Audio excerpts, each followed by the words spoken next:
Welcome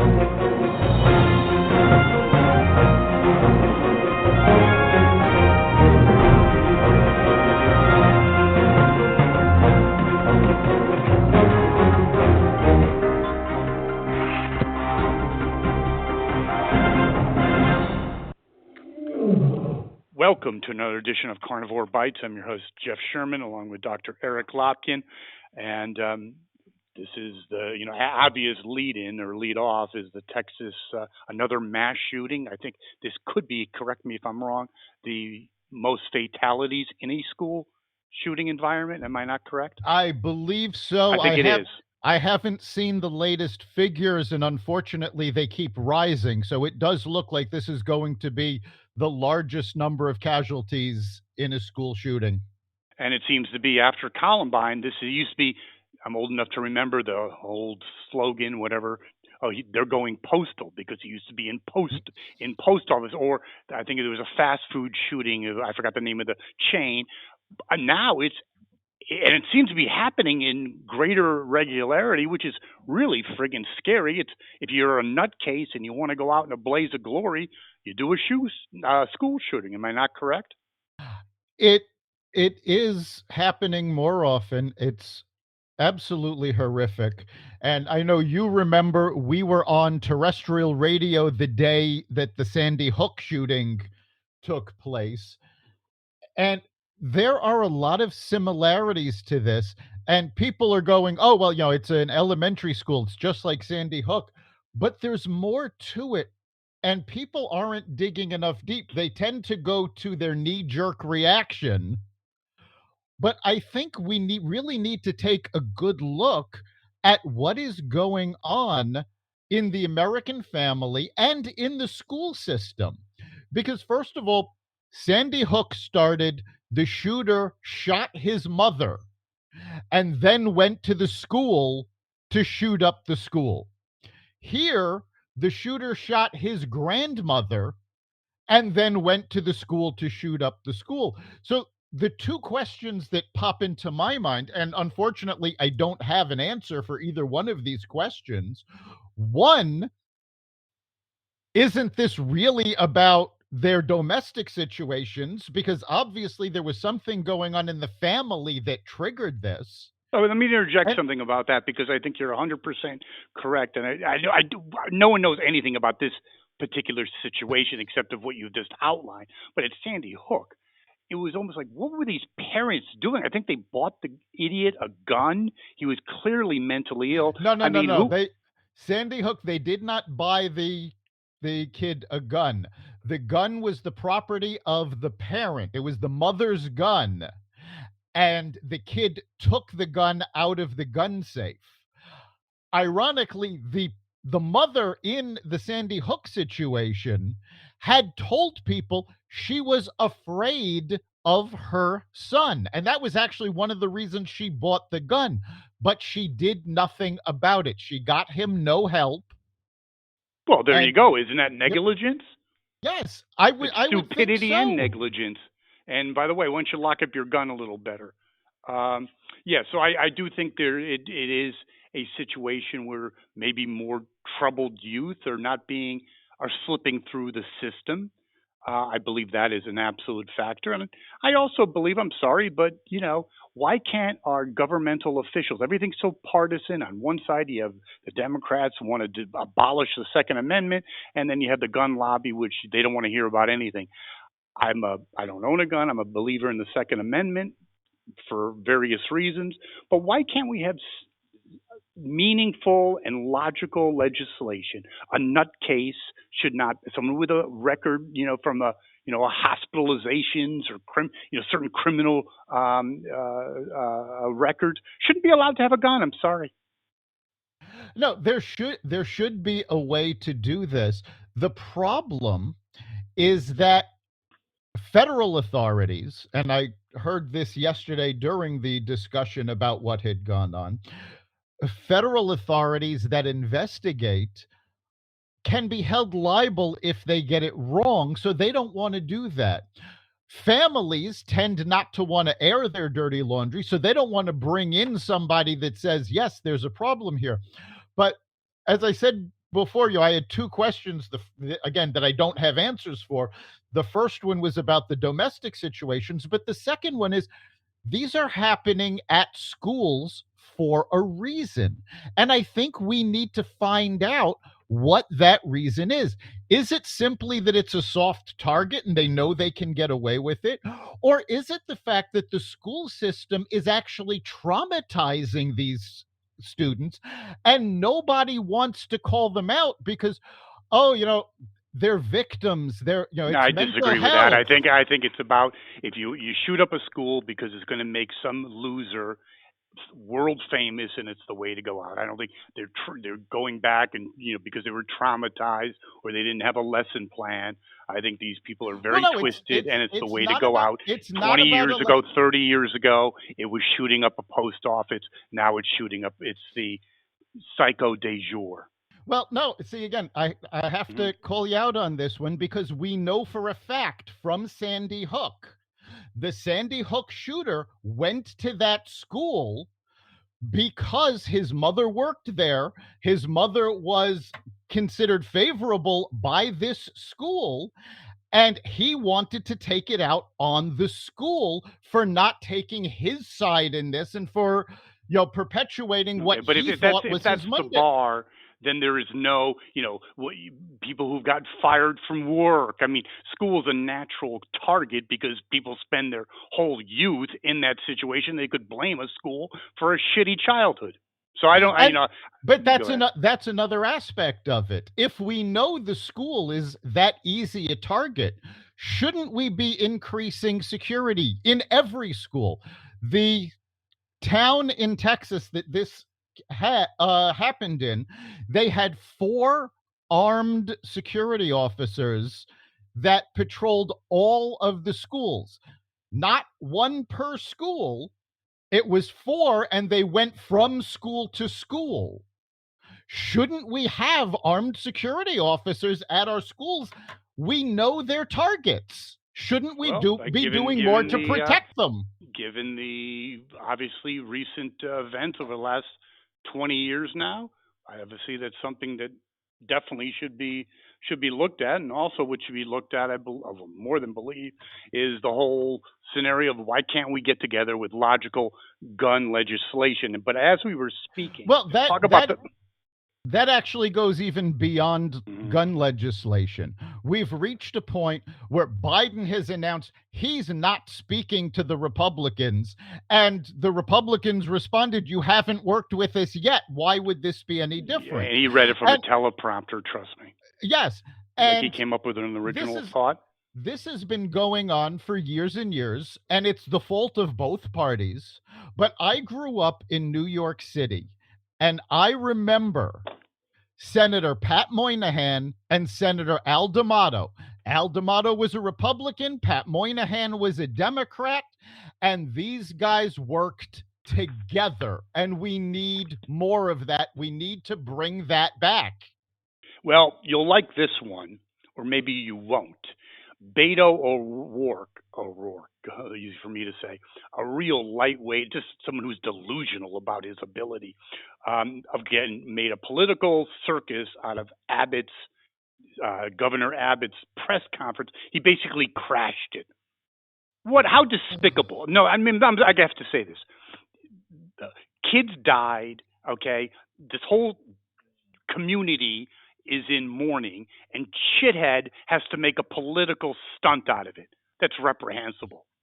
What a piece of shit. it is absolutely reprehensible. I have no doubt that the voters in Texas will hold him accountable for that by not electing him. But this is the problem. Something like this happens, and both sides go to their corners and they spout the same things over and over again, whether it's gun control on the right or Yeah. protecting the Second Amendment on the. But that's almost And giving I him did, a free pass and because that's I beyond the did that, pale. No, and I need to. that's Well, different than partisan politics. That's using this event, using this tragedy for his own, because he's so stupid. He thinks it's going to get him, higher in the polls, which is not going to happen. But that is, at this point, to anyone with any kind of class, you remove your partisan or your political agendas at least for a minute or two. You don't go making a stunt like this. I think it will completely backfire on them. It it will backfire on him. And I think we have to go back to 2008 to give an example of what the proper behavior in this case was. And I'm blanking on what the tragedy was. Something had happened, and John McCain suspended his presidential campaign for a few days. I forgot what it Y- was. I do remember Yes, that he I don't did that, and I forgot what the tragedy was. But I he I forgot what it was. yeah, I don't recall what the tragedy was, but this is what politicians need to do. They need to step back from the politics of a situation and deal with compassion, deal with intelligence. I mean, you've got all these left wingers yelling about, well, it's absolutely about gun control.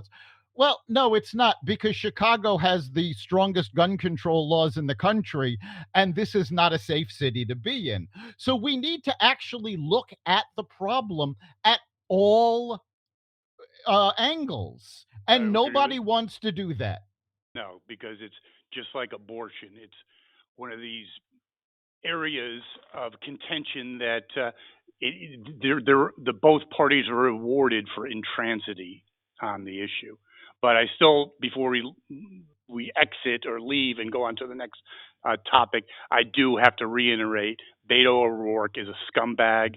He has an ego, and his skill set versus his view of himself are completely out of whack. He will go down in flames, and hopefully, this will be the last of him. Hopefully this will end him. It was a horrific thing to do. Taking advantage of a tragedy like this should never happen. And again, I hope that voters of Texas will punish him by just turning out in droves against him. Hopefully, that will be the case. Now, moving on. I consider this a much lighter subject, obviously, but 70% of those of the Republicans polled are in favor of impeaching Biden. And one of the areas that they believe that he should be impeached on is treason, or the charge should be treason, uh, given his conduct at the southern border. Your thoughts, Dr. Lopkin? Yeah, I'm not sure if treason is the correct charge or not. We have seen, though, Biden over and over again make decisions, in some cases actually sign executive orders, despite being told by both Congress and the courts, you do not have the ability to do this. And he's been shot down in the courts time and time again. So there probably is a case for impeachment. Should the Republicans impeach him? No, they really shouldn't. Because, first of all, impeachment needs to go back to its roots. Impeachment is a legal trial. It's not, oh, we hate this guy, let's get him out. And worse, in this case, you impeach Biden, you end up with Kamala Harris as president, and she is completely incompetent, but stupidity and incompetence are not crimes that you can be impeached for. And So again, oh, sorry, go ahead. so I think we'd be in just as bad shape if they Probably went through worse. with it. Probably worse. I think, I'm a no fan of, or not a proponent of Biden's intellect, but I think one of the only halfway intelligent thing, and I'm sure he didn't do it on purpose, is appointing Kamala as his vice president. In the corporate terms, it's called having a poison pill. Like, in other words, Yep. you push away takeovers because you have this division or sector that people don't really want to digest. And I think she is the impeachment antivirus. How do you like that one? Antibiotic. Well, And speaking of her, I have to bring this up. It's hysterical. So obviously, the natural thing that if they had any belief in her or confidence would be, especially with the Roe versus Wade potential situation, to get her out in the forefront and speak about that. No, this is really, you can't make this up. This is something like out of Saturday Night Live. Do you know what she's doing? She's a proponent for electric school buses. And she was Yes. literally said in her speech, imagine a world of electric. But now that's right up there with Einstein. Like, I think before I go to bed at night, I put my head on the pillow, and I don't think about, geez, space travel to Mars, or maybe conquering different galaxies. I think, what about a world with electric school buses? Wow. Yeah. Sometimes I can't get to sleep because I'm just thinking about it. And And of course, wow, all the possibilities. what I find really hysterical is all of these people pushing for electric cars and electric buses, and yet they fail to take into consideration that these things have to be charged, and the electricity to charge them is generated by oil and gas and Oh no, no, it coal. is hysterical to me that our power grid is actually quite dirty. These people don't get it. They think it's just because they're supposed to be the party of science, correct, Dr. Lopkin? But they're the ones who say that literally now it's gotten to the point that they actually believe it and expound this on this is that men can get pregnant. Okay, really? And the whole thing is like, yes, electric Well, cars are completely green. No, they're not. Plus, you got to dispose of them, and it's a friggin' hazardous waste situation. yeah, there's a lot of problems both with the construction and destruction of electric cars that are actually worse for the environment than the existing cars. But this actually is part of a bigger problem, and it was touched on in, of all places, New York Magazine in their Intelligencer column, where the author wrote about the fact that disinformation has become a danger to the Democratic Party because they decided in 2016 that, oh, people are being lied to. That's why they elected Trump, because they didn't have the facts. It was all about disinformation. And over the years, this has become so ingrained in the Democratic Party that they are lying to themselves, and lying to themselves about how the American public is looking at their policies. So this disinformation goes to the science. It doesn't matter what the facts are. Ricky Gervais just did a comedy special on Netflix, and he talks about the fact that people are digging up tweets from 10 years ago so you could get in trouble. And now the biggest thing you can say to get in trouble is that women don't have penises. And well, 10 years ago, nobody said that because nobody imagined it needed to be said. That is an amazing point. Like, I believe in certain environments, e- even the corporate the world. If you said, I really believe that men can't get pregnant, you could be on administrative leave. That's how it's gotten. Yeah, That's how crazy it's gotten. yes, the disinformation has gone crazy. And in fact, while we were all focusing on the tragedy that happened in Texas yesterday was a big blow towards that Democratic disinformation, because if everybody remembers, they've been rallying against Georgia's voting laws, saying it's all about voter suppression and this was Jim Crow 2.0. Well, yesterday was the Georgia primary, and both parties had record turnouts with no long lines to deal with, which just blew the Democrats' story about voter suppression out of the water. Well, it's all about, again. It does relate to the party, so-called, of science. They're always more of late, at least over the last 10 years, definitely the emotional party, the safe room party. They just spew out so-called fact, their own twisted facts, and they get so enraged and outraged, but they never bother, just like you've just articulated. What are the actual events on the ground? What is the actual Right. science about men getting pregnant? And speaking of that, I think we talked about it months ago, but Apple has a emoji of a man who's pregnant. Hmm. Yes, Apple All has righty that then. emoji. Calvin Klein just came out with an ad featuring a pregnant man.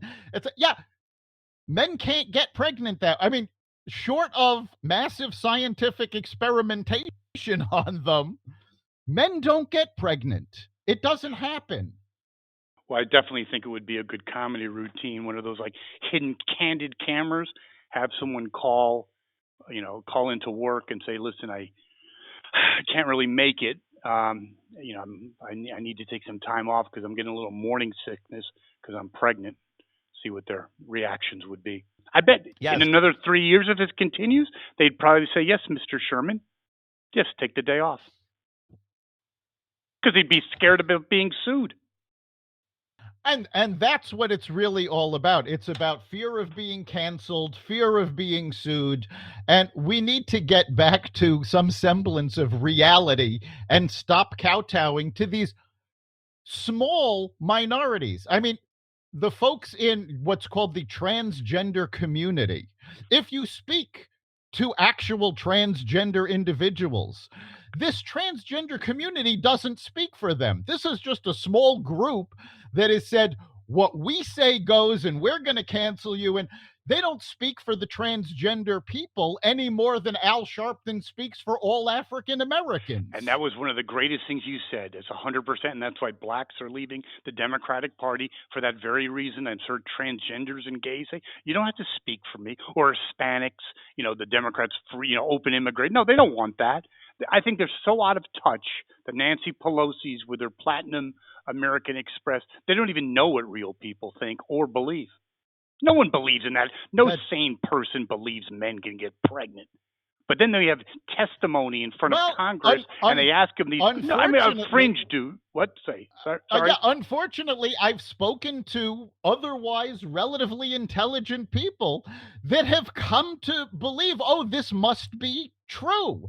And this is what happens when you get your news in a bubble. We've talked about this for over a decade being in the echo chamber. When you hear something over and over again, you start to believe it. Agreed. It's like Goebbels on The Big Lie. He actually said that. Yes, Say things over and over, and it becomes reality. Very, exactly. very interesting and troubling. Speaking of troubling, a new maybe a health concern, monkeypox. I don't know a lot about it. Maybe you can help our listeners out, but it seems to be gaining some steam. Maybe Fauci can use that to leverage his third comeback.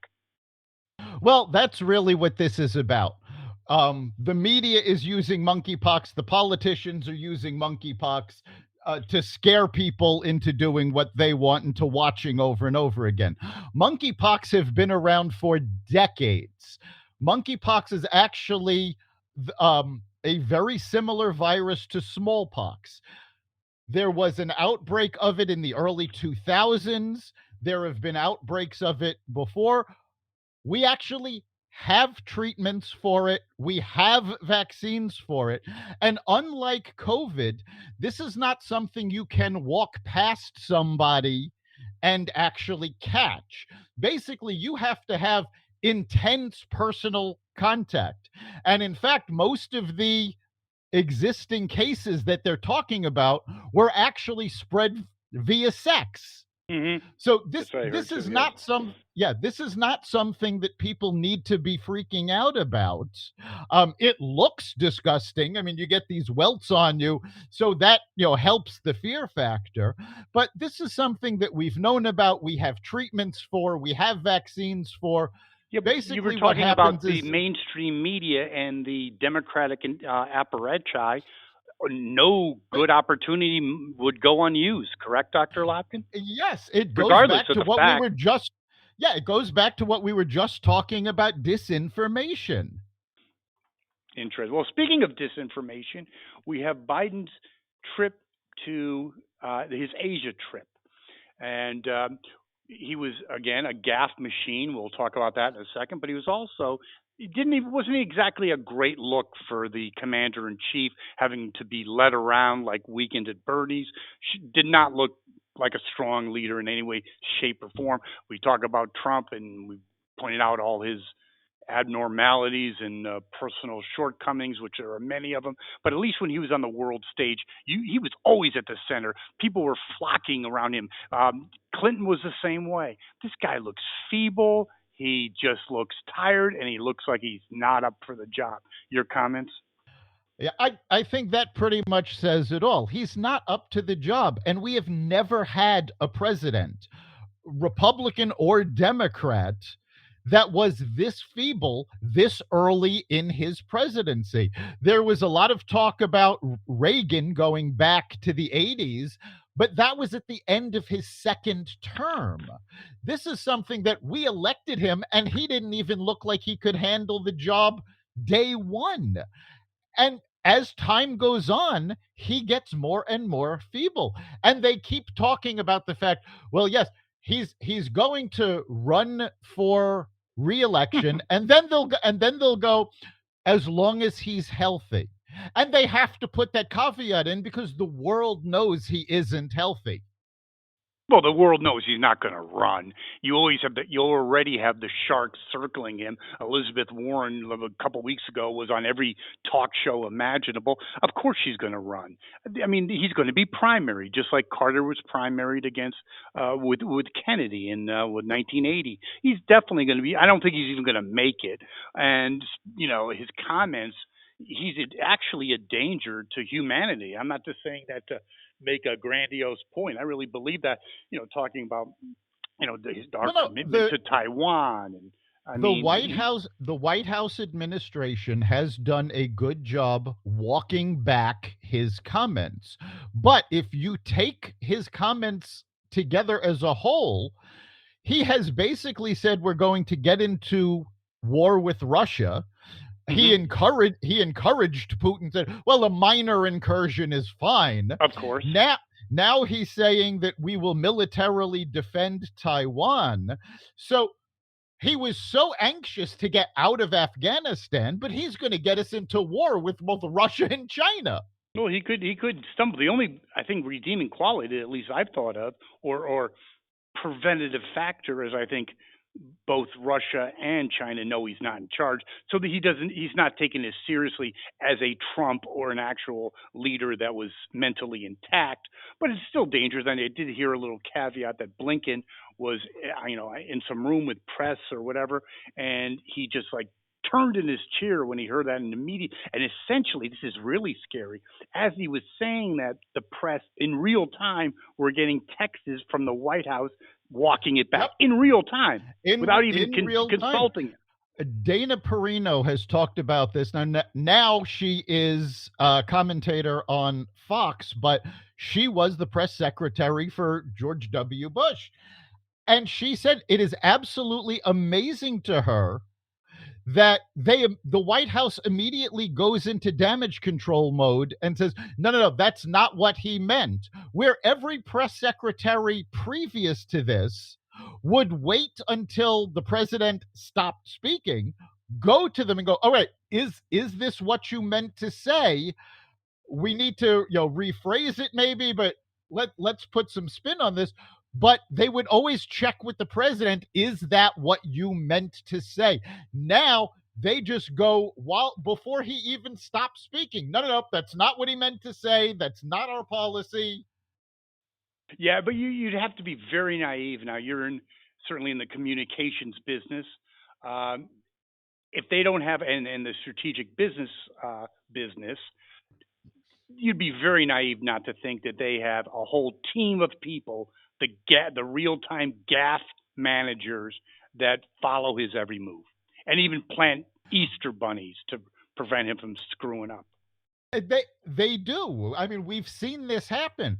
What makes it scary is not just the fact that we have a president that's not capable of speaking properly and saying what needs to be said, but the fact that when he announces a policy, the administration is actually walking it back, which means he's not, it's more evidence that he's not even in charge. No question about it. There's speculation who is, but that's for another matter. But I don't know if it was a gaffe, but very troubling when he was, they're talking about $7 and possibly potentially, if you look at what Phillips 66 has done in California to reprogram their pumps to accept $10 a gallon gas. So Joey and the Democratic Party is supposedly the party of the little people, right? The blue collar. I think that's gone out the window years ago. But anyway, so what does Joe say? He goes, it's a dramatic transformation from fossil fuels to electric. However, we're not equipped to make that transformation now. And how about the people that are going to have to pay, who are living paycheck to paycheck, that now have to going to pay $8, $9 a gallon? Plus, are you ready to just? Do you have the money just to trade in your current, petroleum based car and just go spring for a $65,000 Tesla? Not a lot No, of people have that I've kind of disposable cash. I've got a gas-based car and I expect this to last me another 10, possibly even 12 years. So I'm not getting an electric car anytime soon. But this isn't actually a gaffe. This is Democratic policy. And I'm sure you remember 8, 9 years ago when we were on terrestrial radio talking about the fact that Barack Obama's energy secretary stated point blank their goal was to get gas to $7 a gallon to try to force people to use less of it and make that transition. So this has been going on for multiple administrations. The Well, Democrats want to get rid of fossil fuels, but they don't want to put the steps in to do it realistically. They just want to flip a switch and have everybody be running on electric cars. yes, you have a basically religious ideology, the green ideology, by hook or by crook, but no matter how much pain is involved, we need to do this immediately. Where anyone, and Biden's incapable of this, anyone with half a brain would incentivize the private sector, maybe incentivize some leading universities and research facilities, uh, put incentives for companies to come up with really great electric and green technologies and phase it in over 10 years, 15 years. But, just, Actually, the government doesn't even need to do all that much. There is actually a company out there right now. Now, first of all, nuclear fission reactors are so much safer than they were, when they were built in the 80s. They're smaller, they generate more energy, and the nuclear rods and the fuel can all be recycled and reused. So we have this technology already. But there is actually a company that is saying within the next 10 years, they will have commercially available nuclear fusion reactors, which are even safer. But the left doesn't want to hear about nuclear energy, which is greener than wind or solar, cheaper, and more efficient. yes. Well, you said something that was interesting. Maybe just because I'm older than you. You said that the nuclear power back in the '80s. No, it was the '70s. The no That, nukes movement of the late '70s after 3 Mile Island. But here's the point. I'm not you know picking on you for that's stupid okay. dates. That's not the important thing. The important thing is they killed nuclear power. The left, okay, in just again an emotional tirade. And I had my friend's father, just a regular kind of guy, says, "Imagine the kind of inroads and innovation that could have happened if they didn't." Basically, I mean, most of our nuclear reactors are like 50 years old, but again, the left being Yes. emotionally driven. This is like 40 years ago, they put the kibosh on further nuclear development. It's the Europeans and other countries that are making the advances. And again, it's all about being emotionally driven. And I think they're so screwed up and so anti-science that if you gave them or presented them the the reality of nuclear fusion and safe nuclear power, they'd still poo-poo it. Well, because the left runs on fear. They want to create fear in the voting public and say, well, we're the only ones that can protect you from that. And that's been their campaign for 40, 50 years already. And the fact of the matter is, most of the things they're telling you to be afraid of simply aren't true. Or if they are true, it's situations the left created. It's Well, hysterical. They yes. create the boogeyman that are scaring the shit out of me. Yeah, $10 gas that scares the shit out of me, and guess what? They created it. Very, very interesting. Speaking of interesting, no media coverage, the Sussman trial about Hillary's involvement in the fake Trump dossier.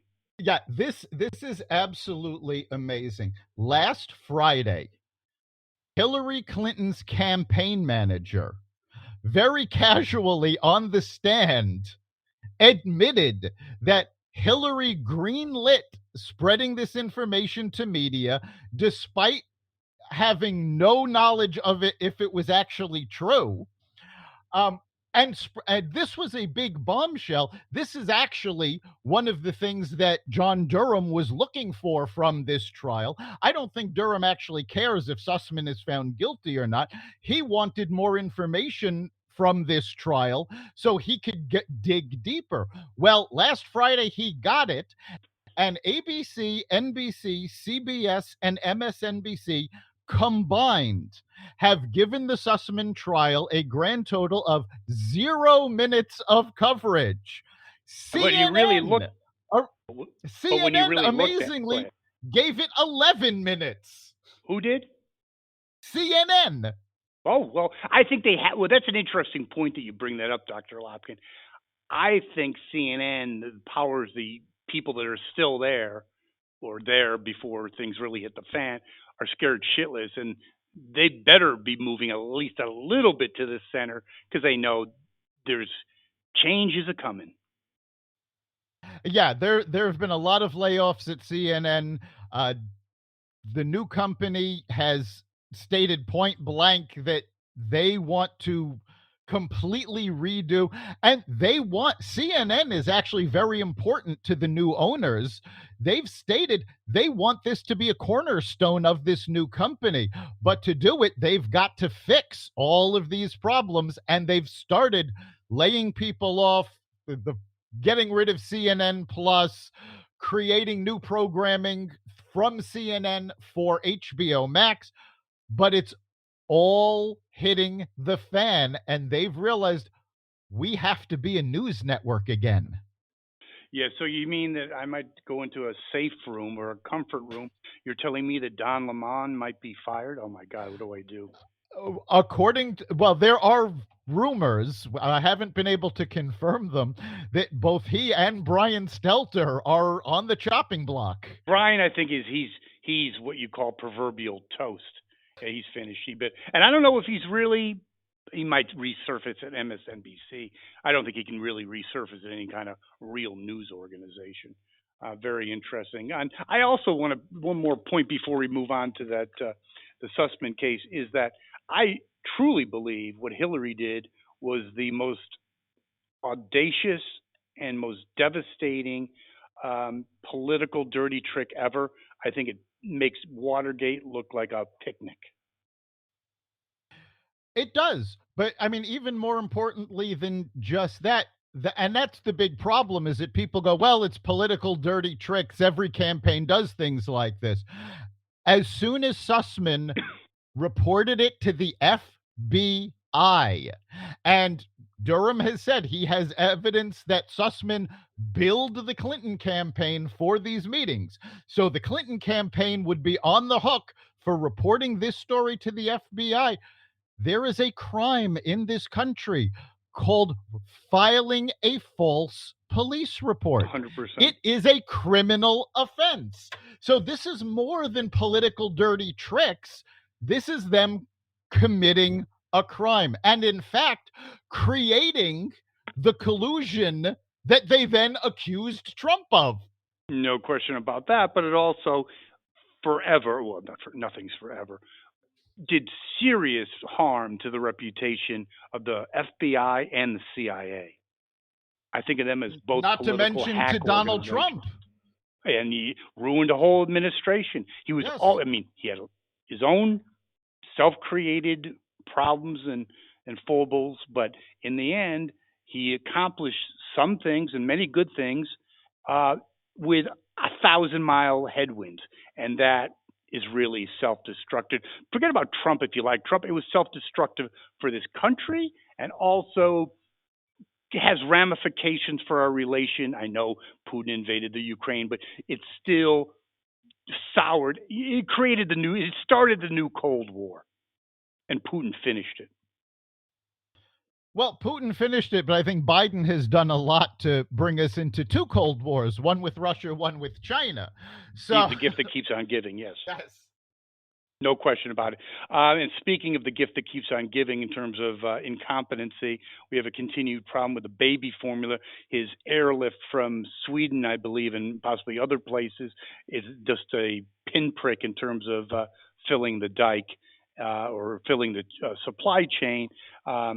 This is a real problem. I mean, this is not like a joke, like, oh, mothers who are not breastfeeding can go out and go to, 7-Eleven, get a carton of milk. No, kids can't No, have you can't. cow's milk. This is a real issue. And again, politically and just socially, when you come between a mother and her cubs, you're dealing with a hell of a lot of kick ass.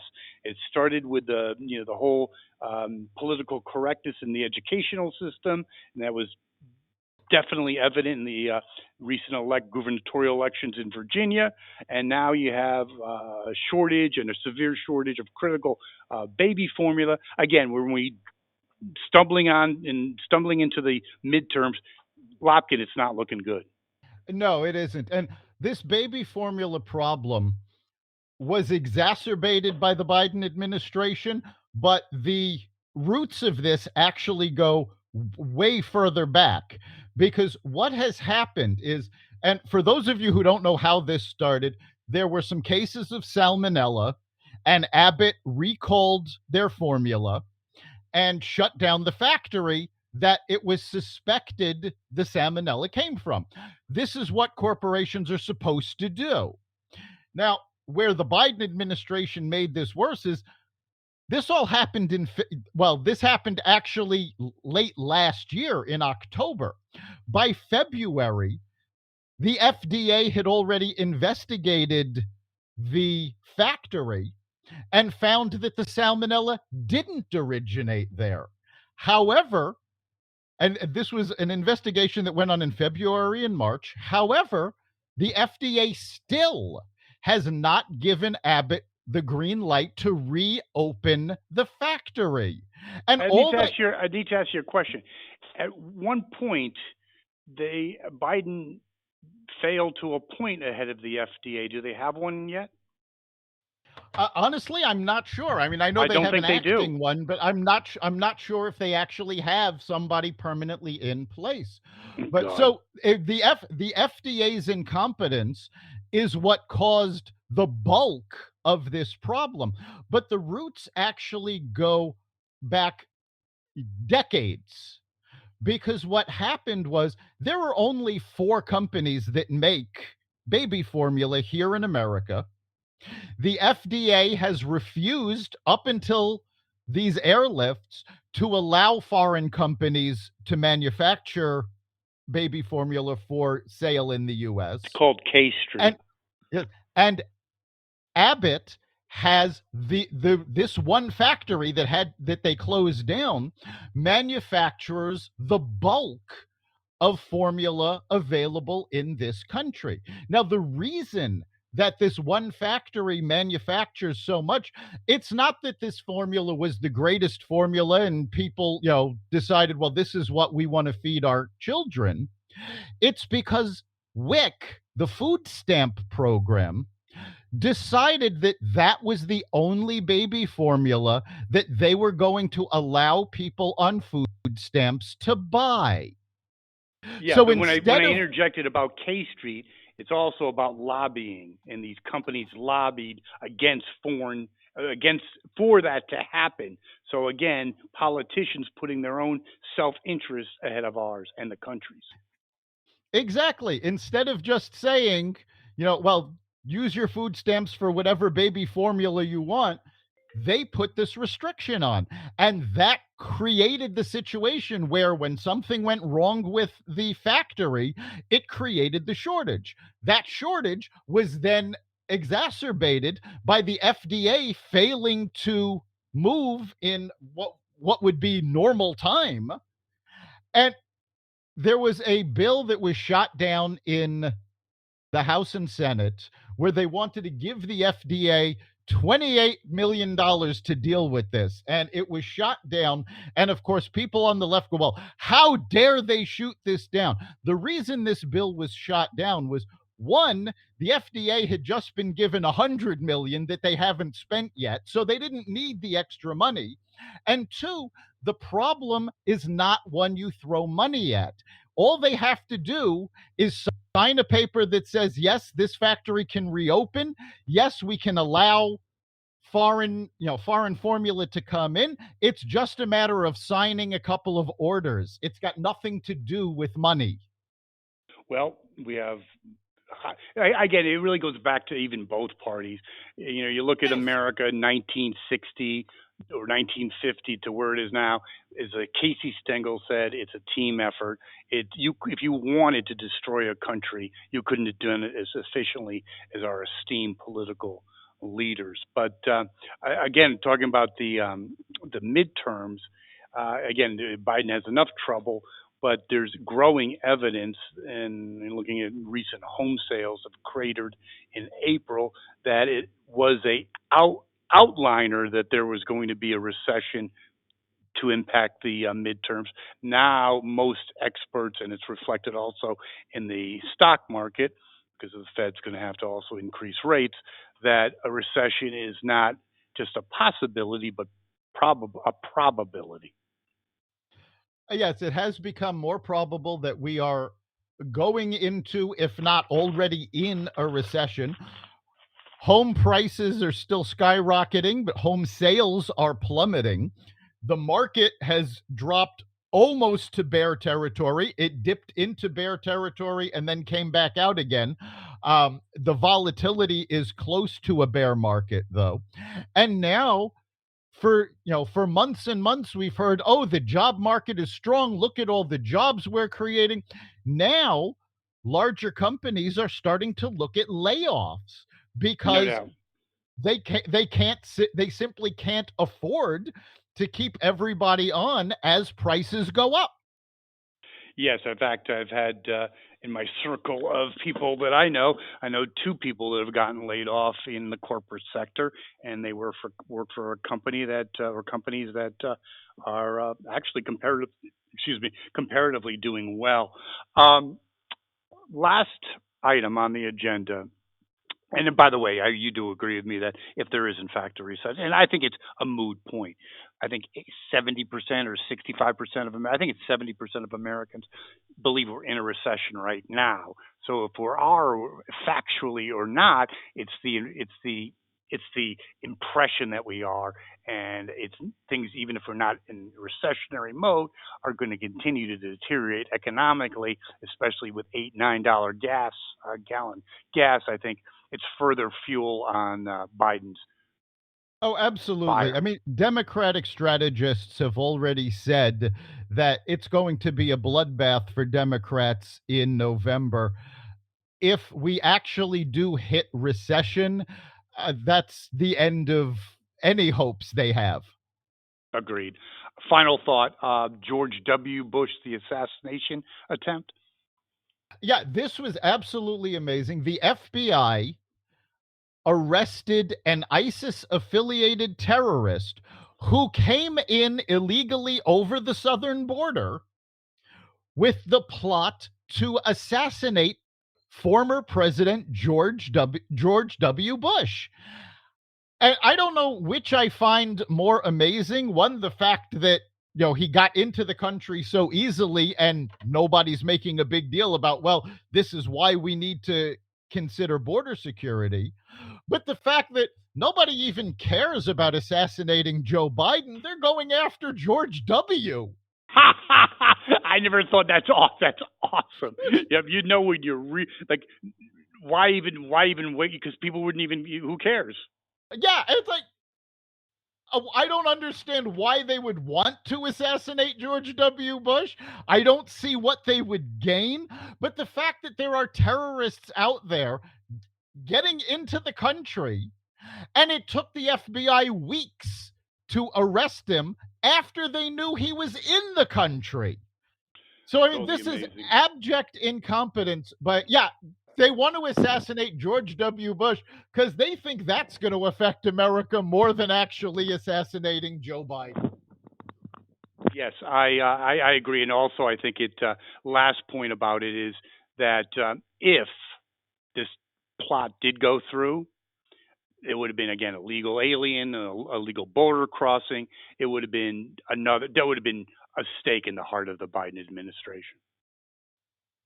It would. I mean, at this point, there are so many stakes There, in the yeah, heart of the it's like a shish administration. It's like kebab at this point. it's Yeah. like, well, yeah, let's throw one more onto the fire. Yeah, it's Well, Dr. Lopkin, a show packed with topics and very interesting topics, and we seem to be. How many shows have we done? we are coming up actually not too long on show number 200. Nice. We're going to have to really celebrate that, and we're gaining listeners all the time, and people can access us in many ways, can't they? They can. And if you want to make your opinion heard about anything we've talked, go to xvadio.com/connect and let us know what you're thinking.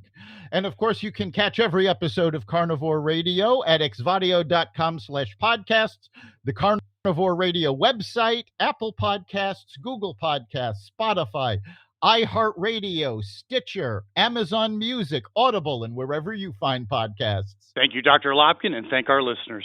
We'll be back next week. We'll see you next time.